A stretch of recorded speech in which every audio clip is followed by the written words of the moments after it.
Hi, everybody. Dan Illman, Ashley Mailloux, taking a look at two stakes races at Del Mar on Sunday. The main event is on the turf. It's the Grade 3 La Jolla. We're going a mile and a 16th. Before we take a look at the field, remember to check out those Timeform US PPs on DRF.com. Breakthrough PPs just got better. Check out all the cool features, DRF.com/TFUS101. Here's the field for the La Jolla. Again, 3-year-olds going a mile and a 16th on the turf. Kind of an interesting race, Ashley, because you have a couple of dirt horses with accomplished form trying the sod for the first time. Certainly do, and one of them being Smart Mo. There's a couple others in here, and I think the big question for some of these horses is just how they're going to handle the turf or how they're going to handle the distance, because some of them have turf wins, but they were going around one turn, so the mile and a 16th is a whole different ball game. But I think it's a pretty interesting field, top to bottom. A couple horses from overseas that don't have a ton of experience here, stateside or at all stateside.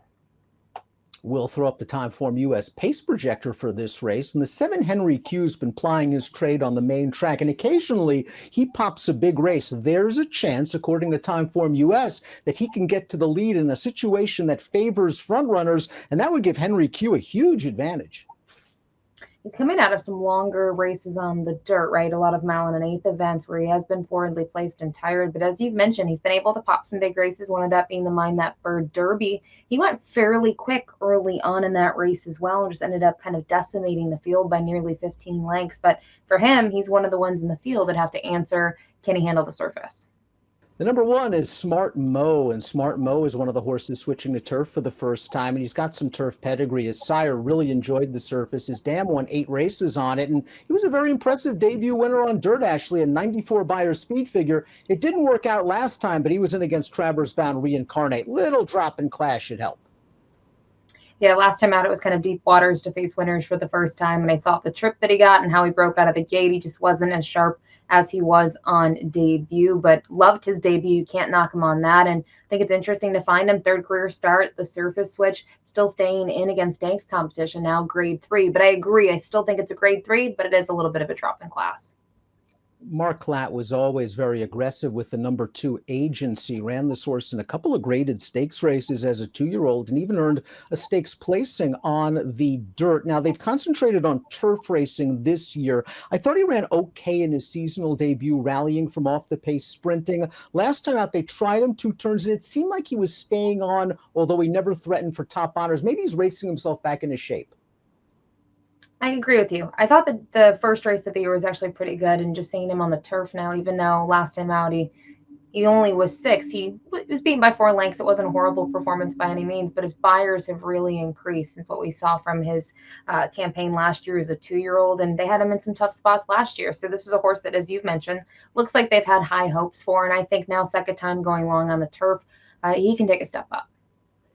The 3 is Maltese Falcon, and although he's still a maiden, he showed that he fits with this caliber of competition last time out. Let's watch that graded stakes race at Santa Anita. It's the Cinema, and I was very impressed with the winner of this race, who won it on the front end. Maltese Falcon made a nice inside move on the second turn, got into the clear, and I like how he's running on in the stretch to nab second. Yeah, he's going to pass the favorite here, Mi Hermano Ramon, and Wizard of Westwood, the Michael McCarthy trainee, was a horse that he's always been kind of forwardly placed in his races. The 1.25 miles was maybe a little bit of a question mark that he had to answer, and we saw he went to the front and was able to prevail. So looking at this one closing from last early on, I thought it was a huge effort. And yes, he's a maiden still on this spot, but we know he's bred for the turf. And I actually don't mind that he's going to cut back in distance, because with his running style, hopefully there's a little bit more pace up front. If you happen to believe that this pace is going to be slow, maybe the 4 Justin's Legacy will attempt similar tactics as last time. It sure worked out for him in this maiden race at Gulfstream Park. The pace wasn't very fast, and he got right up on a 25-second opening quarter, backed it down even further down the backstretch to almost 51 seconds for the half, and no surprise he had plenty left turning for home. So if Henry Q likes the turf, this one's going to have his work cut out, Justin's Legacy. But if for some reason Henry Q doesn't handle the turf, Justin's Legacy could be part of the early pace scenario. My one thing that I've noticed, at least looking at his replays, when he's been forwardly placed, they've kind of been walking the dog on the front end. It's almost like he just inherits and somehow is on the front end because no one else wants to go. But that was a really big effort. It was just his, second start after that freshening. We haven't seen him in a little bit now, and they've decided But there are other runners to go to the West Coast and try Del Mar out. So interesting spot for him. The number 5 is Panic Alarm. He's the true X factor in the race, making his North American debut, but he's well connected. He's with John Sadler, won a couple of minor races overseas, but he sure got experience last time out facing 28 others. 2 of them came back to win. Yeah, we don't see that here, right? Oh my goodness, such a huge field. And just going down the page, he has tackled some big fields in the past and actually has turned out to be the winner in one of those. It was a 14-horse field, top to bottom. That's going back though to October of 2022. They've raced him all over Ireland, more recently at Ascot. I think for horses like this in the John Sadler barn, I'm more of the wait and see approach. But as you've mentioned, you just don't know what you're getting when a horse comes over from overseas and finds themselves in this grade 3.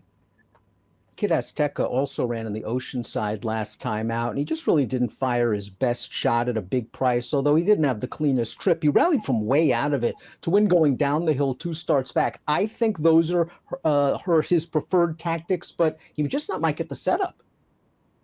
He might not get the set that he needs. He is typically a deep closer unless he's in some of those sprints, right? I shouldn't say he's always a deep closer. His last 2, that's what he's been doing. He's kind of changed his running style just a little bit. I will say I like him going long for a second time in the row. In the past, he raced very well first time stretching out and then still ran well in his second effort.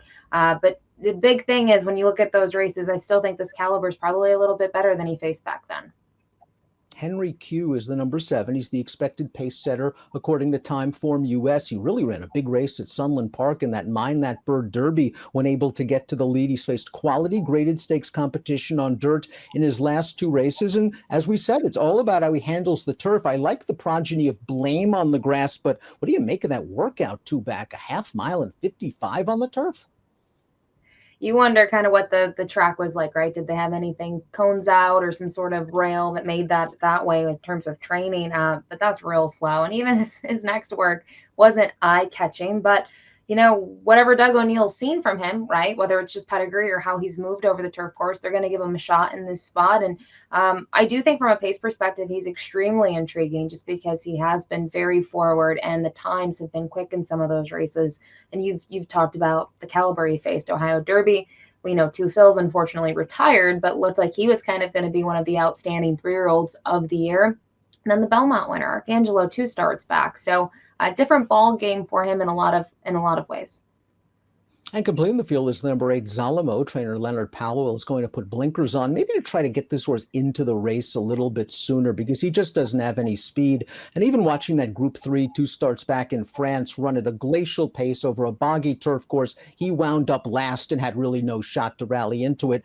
And like many European imports, he just didn't break in the Oceanside. I thought he was staying on sneakily at the end.